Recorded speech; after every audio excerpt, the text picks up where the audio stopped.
Hello everyone. In second test match, India defeated South Africa. They in fact created history by becoming the first Asian team to win in Cape Town, and they leveled the series. So today we are going to discuss about this match. What were some of the things which India did right, how they rectified their mistakes of first test match. We will discuss that in details. We will also discuss about the all the hoopla over difficult pitch doctoring, and about the double standards of world media when a lot of wickets fell on in Indian pitches as compared to when it happens in any of the Sena country. And then third, we will definitely discuss about the positives and some of the shortcomings of Indian team from this South Africa series. But before I start this video, I have a humble request to make. Please subscribe to my channel, like this video, give me a valuable comment. What do you feel about my analysis? You can share this video in your social media groups, on WhatsApp, on YouTube, Facebook. And if it is the first time you're visiting my channel, please turn on the notification after subscribing my channel, and you can watch my other videos as well. Thank you. Great. So India defeated South Africa in an historic test match, in the shortest test match ever, that ended in just 642 balls, which is a bit more than a ODI, than a complete ODI, which comprises of 600 balls. That ended in, I would say, 4.5 sessions.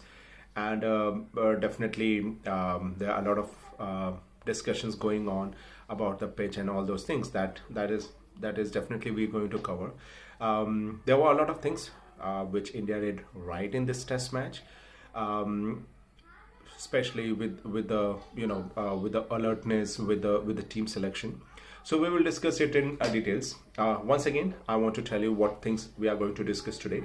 The first thing we are going to discuss about India's performance in this test match.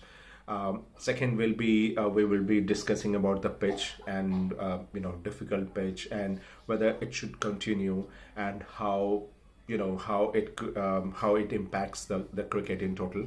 And the third point will of course be what were the positives and shortcomings of Indian team on this South Africa series.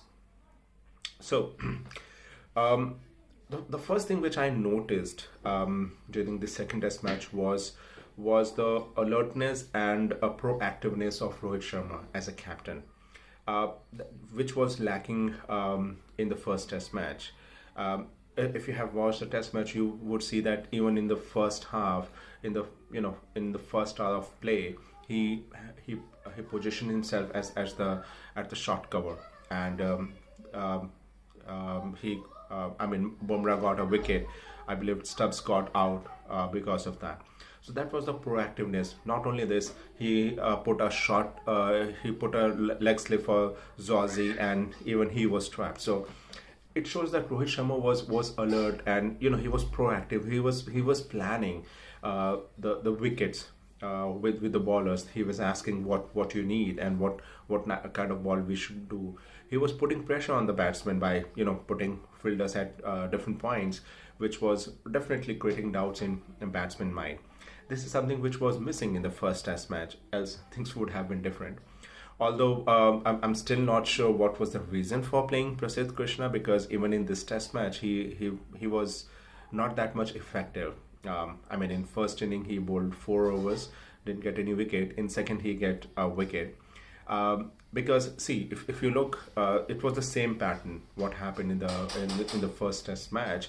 Prasidh Krishna was not able to bowl a right consistent line in length, where we have where in second test match it was all about pitch. If we were bowling ball at the right length, at the right with the right line, you were able to get purchase from the wicket. So definitely, Prasidh Krishna was under pressure, and the best thing would have been to give, to play Avesh Khan, because he is quite similar to how Mukesh Kumar bowled.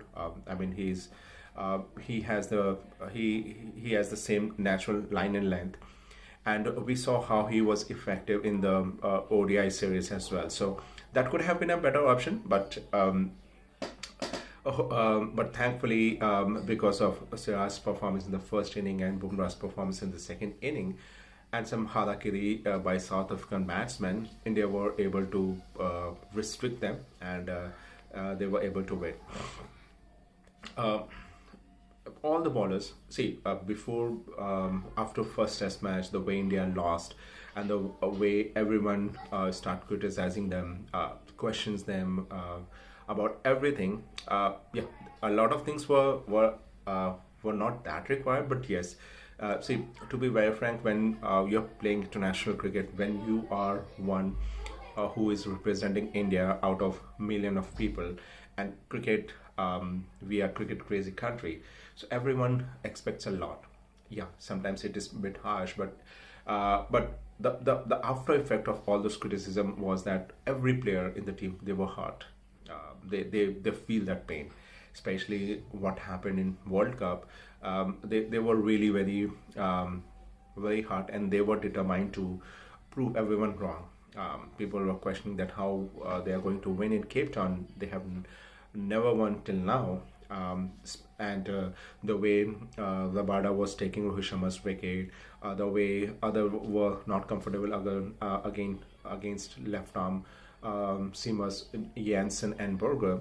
So all the batsmen, they put a lot of efforts in the nets. They practice a lot. They put a lot of efforts, and that showed in the match.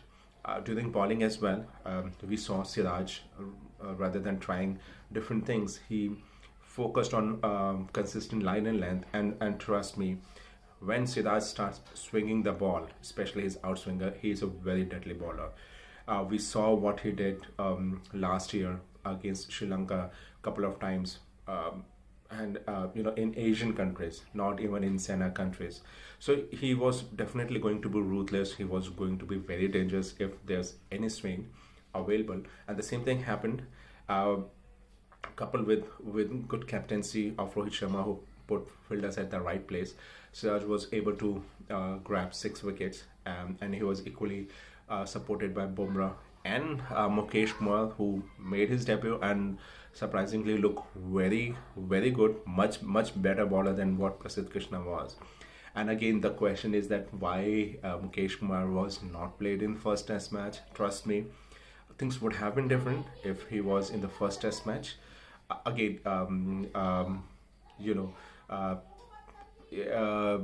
thinking about that, and because first Test match is over, is not the right thing, but definitely the way Mukesh Kumar bowled, he would have been effective in Centurion as well.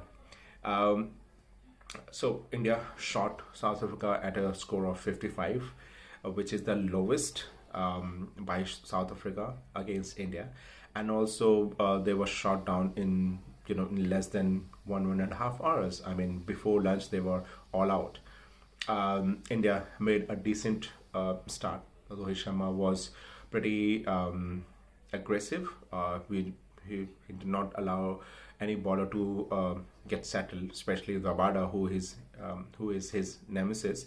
Jaiswal again. See, Jaiswal got out cheaply in the first inning. So see, the kind of player Jaiswal is, he's very aggressive player, just like Sehwag. Of course, he has not done anything yet to be called as Sehwag, but yes, he is as aggressive as Sehwag. And when you when someone who is aggressive try to play a defensive game, he start struggling. The same thing happened with Jaiswal, and the moment in second inning, if you have seen his performance, he came up, he played aggressively, he attacked bowlers, and he was able to make a quick fire 30 odd runs, which is really very valuable considering it was a low scoring match. So apart from that, Rohit Sharma without Kohli play a gem of an inning on such a difficult pitch, and he was equally supported by Shubman Gill, who will be disappointed to to read another good start. But the shock and the talking point from India's first inning was losing 6 wickets on 0 run, which was really very shocking. And in spite of India's talents are not capable of not are not talked about playing such a great inning, still it was expected that they will add at least 30-40 runs, but that didn't happen. And it all started by a fall shot by KL Rahul. When ball was misbehaving, when there are uneven bounds, he should have restricted. He should have avoided that shot on which he got out in first inning. And then definitely India, because Shardul Thakur was not playing, so it was always going to be tough for tailenders, especially Prasidh Krishna and Mukesh Kumar. Mukesh Kumar was playing his first test match and Prasidh Krishna is second. So overall India lost their last 6 wickets and got a lead of 98 runs, which could have been maybe 150 or 200 runs, but definitely that 98 runs lead was pretty effective on this pitch. And in second inning, Bumrah, he was, we saw how destructive Bumrah can be. He grabbed 6 wickets, although Malakram played a amazing inning, a fantastic, a sensational inning on such a pitch, got a century, and he should thank KL Rahul as well, who dropped a very simple catch when he was in 72. But that does not take away anything from how Malakram played. He took his chances. He was lucky as well. But yes, on such kind of pitch, you need a bit of luck as well. Anyways, India were able to restrict South Africa at a score of 170 odd, and they got a target of 79 runs, which they chased easily after losing 3 wickets, and won the series, won the test match, leveled the series, and they will be happy coming after what they have achieved in this series. And definitely, as Rohit Sharma said in the press conference, that this test match is as equivalent as to what they did in Gaba or Lords or other test matches. It was as impactful as others. So overall, like I said, Rohit Sharma's proactive captaincy, bowlers for ensuring that they're not trying a lot of things but focusing on right line and length. Impactful performance by Siraj, Bumrah, and even batsmen who came up with with a positive intent resulted that India won this test match.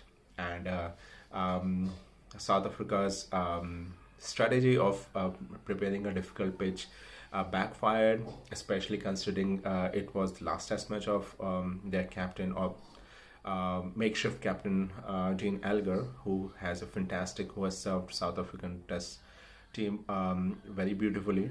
So it backfired.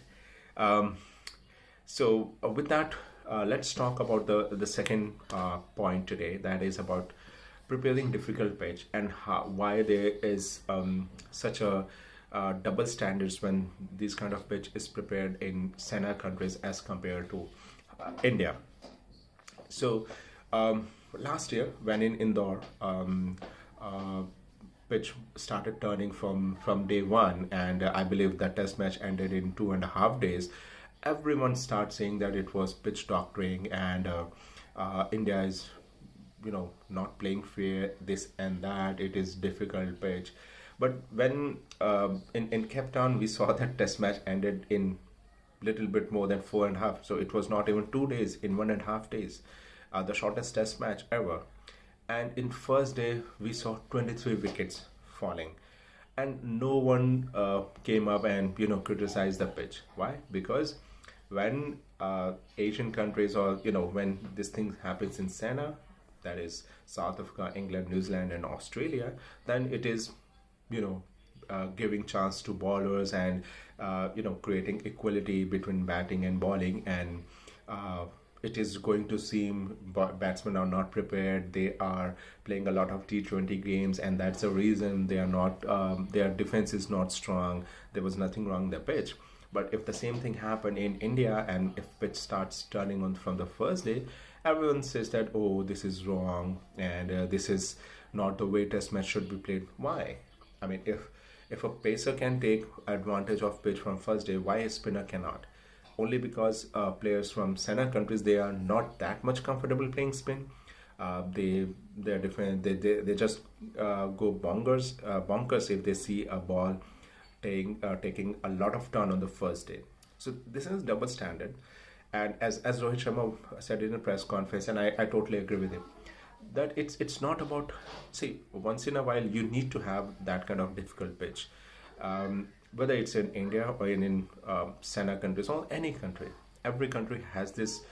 They should have, they want to maximize the home advantage, considering the World Test Championship. Everyone wants to earn maximum points from the home team, from the home series, and there's nothing wrong in that.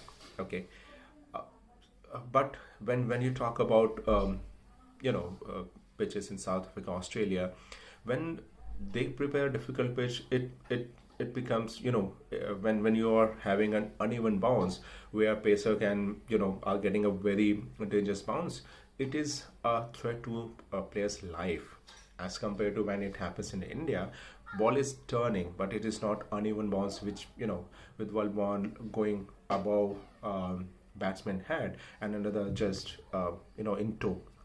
So try to understand that every team has that right. Okay, and visiting team, they whichever country is visiting, they should, rather than cribbing, they should be capable enough to play that match. And we have seen there are a lot of instances when this kind of strategy backfired as well. For example, if pitch is taking turn from first day, and rather than home team, if visiting team has won the toss, then definitely the home team is going to bat in the last inning, and it will be difficult for them. Similarly, we saw that happen in last series. I believe India lost the third Test match against Australia. That season series ended in 2-1 rather than 4-0, which everyone was thinking of.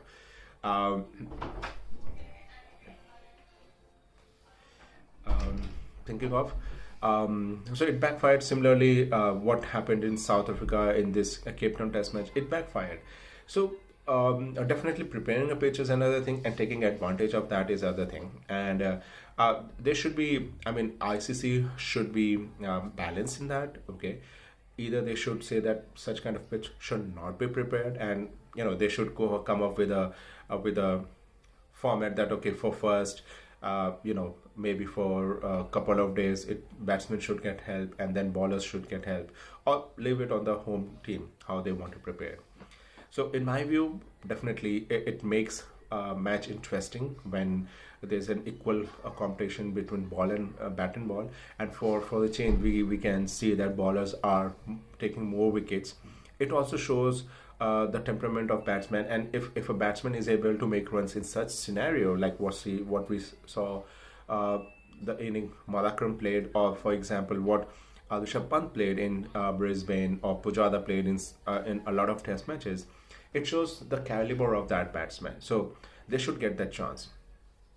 The last point which we are going to discuss today is about India's positives and shortcomings of this series. So first we will talk about T20 series, which India which was draw 1-1, and because one match was washed off. And the first positive for me was the way Yashasvi Jaiswal batted as an opener. He was pretty amazing. He hold one end when ball was doing something, and then he opened up and ensured that his strike rate is good. Rinku Singh, he has for me cemented his place in India's T20 team. He played a good role as a finisher and ensured that India got a good total. Apart from that, Sky's captaincy was amazing. The way Indian bowlers bowled, it was amazing.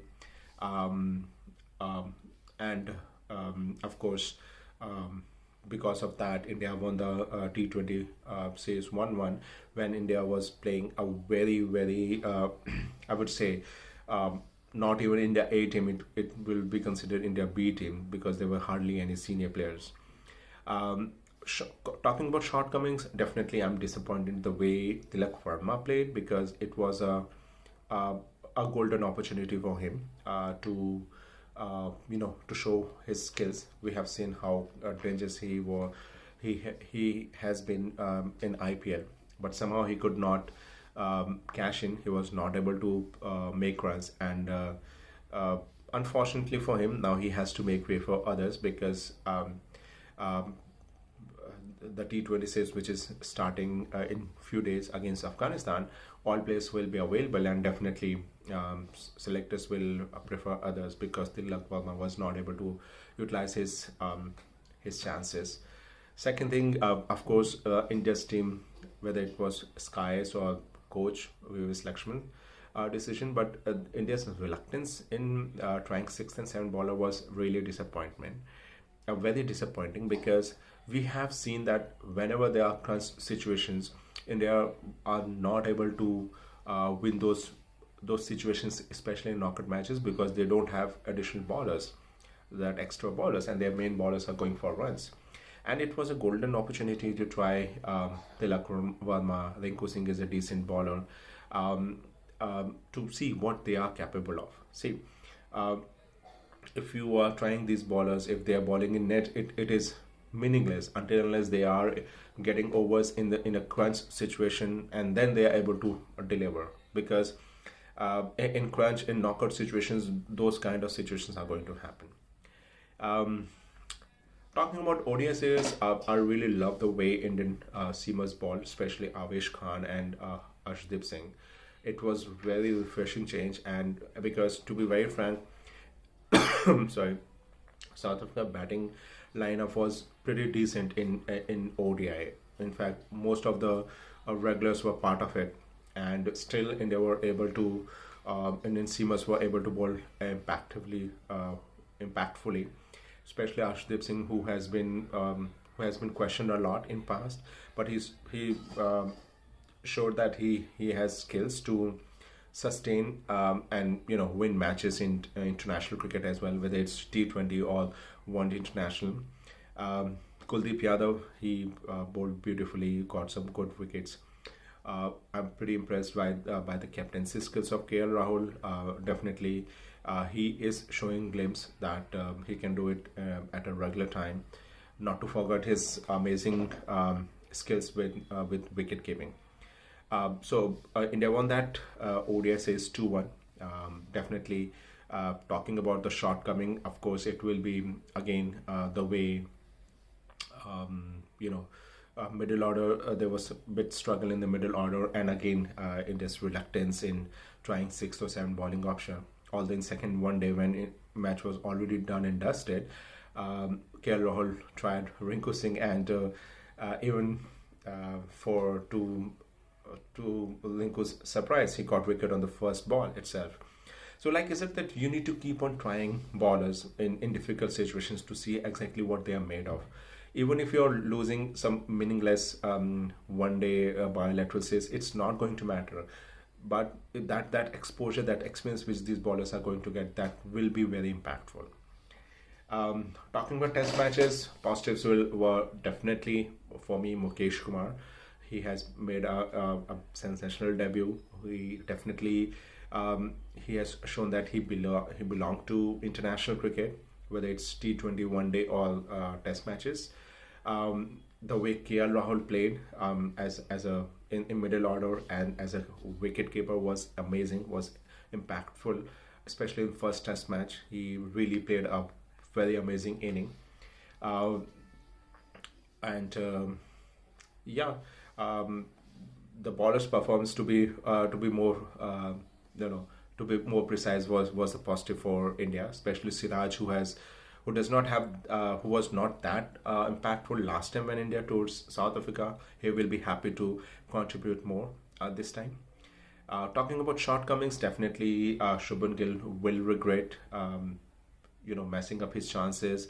Out of 4 innings, he got a decent start in 3 of them, but he just could not maximize it. It can backfire because there are a lot of other good youngsters. We know Rajat Patidar is a pretty decent batsman. There are others players who are playing impactful cricket, and they can surely push selectors to select them. I'm sure Shubman Gill will get another opportunity at least in against England, because he is now batting at number 3, and it will take some time to get adjusted. But yeah, his time is running very fast, and if he is unable to perform in this series against England, then definitely selectors will be forced to look for some other option at number 3. Yashasvi Jaiswal, similarly, I'm sure now, as all India is going to play next 10 test matches in India, he will be able to play some good innings and secure his place. Apart from that, the way Shreyas Iyer struggled against short pitch ball is really a cause of concern, because I know now in subcontinent, in next 10 matches, he can go ahead and play some amazing innings, and he can, again secure his place. But the thing is, if again in next series against Australia, where India will do in the end of this year, if he again struggles, then definitely it will be a very tough situation for India. So that is something which India need to think about. So that's all in today's video. Thank you very much for watching it. Like I said, please help me. Please subscribe to my channel and support me. Thank you very much, and have a great day.